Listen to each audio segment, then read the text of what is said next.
So it is a great joy to be at Portland Nursery on Stark Street, and I'm here with Sarah. And Sarah, we are going to be talking about, first we thought about berries in the fall, plants that have berries, but then there's so many other cool plants that have some are fruit, some are like different tubey looking things that are seed pod. There's a lot of cool stuff that happens in the fall. Yeah, when we started thinking about what that meant, we were coming up with all sorts of things. Plants. So let's jump in right over here. There's some wonderful crab apples.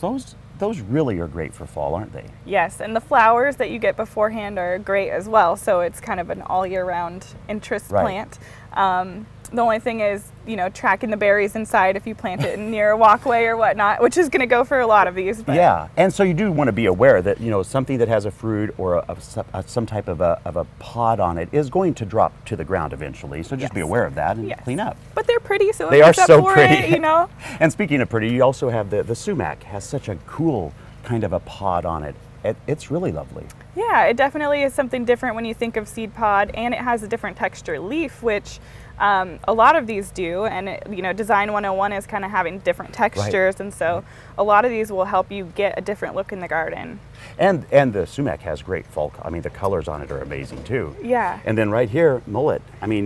Classic fall. It is classic fall. It really is. But there's such cool pods on them. Mm-hmm. And great for birds. So helping out birds. And then more of the things that are more substantial at a house are like different shrubs. And I love these here because they're such a beautiful plant, and the berries are great for fall color. Yeah, they look like little pumpkins. So we were joking that they're the pumpkin spice latte of plants.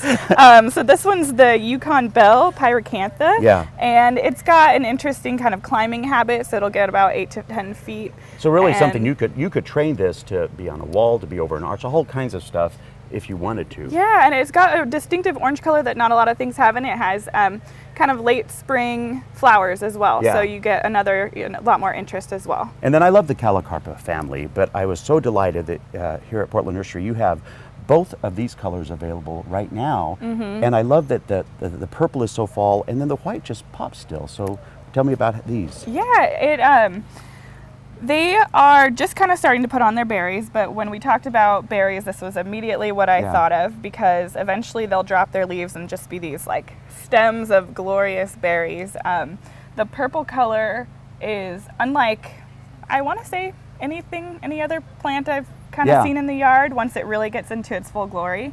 And with the white, I realized I have an obsession with white plants and flowers. They look so elegant and classy. So you basically are feeding like that. your own. Yes, exactly. That would make such a statement, having that in the garden with. And that then texture. we don't often think of sunflowers, but I think we all forget that when they're done blooming, there's a whole lot of beautiful seeds, and often in the most cool displays on these. And this is a new one, isn't it? Yes. And it reblooms. Yeah, so it'll keep going and going and going. It's called Sunfinity. And as you can see, it's late in September, and we've got these new buds just kind of coming, and it's got I'm not sure if you can see on TV, it's a very bright. It is, which looks great with the purple berries of the Callacarpa. It does. And I think one of these things that you do prune these back a little bit because you want to keep them looking good as they're blooming new, but if you really want the pods, just stop. And then eventually these will turn into the seeds, and you'll have those as well. Yes. Wonderful. Yeah. What else we got here? So we have some Katonah Aster, which is going to be more of a ground cover, kind of a crawling habit. Right. So this one's a classic just for filling in kind of some erosion areas or places you need some coverage, and it's got a nice height and texture to it.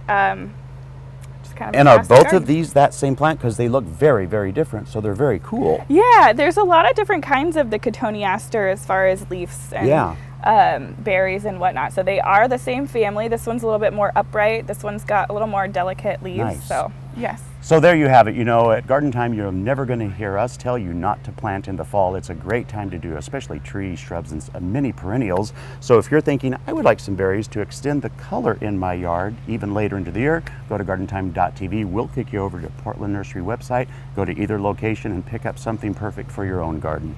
Thank you so much, Jill. Thank you.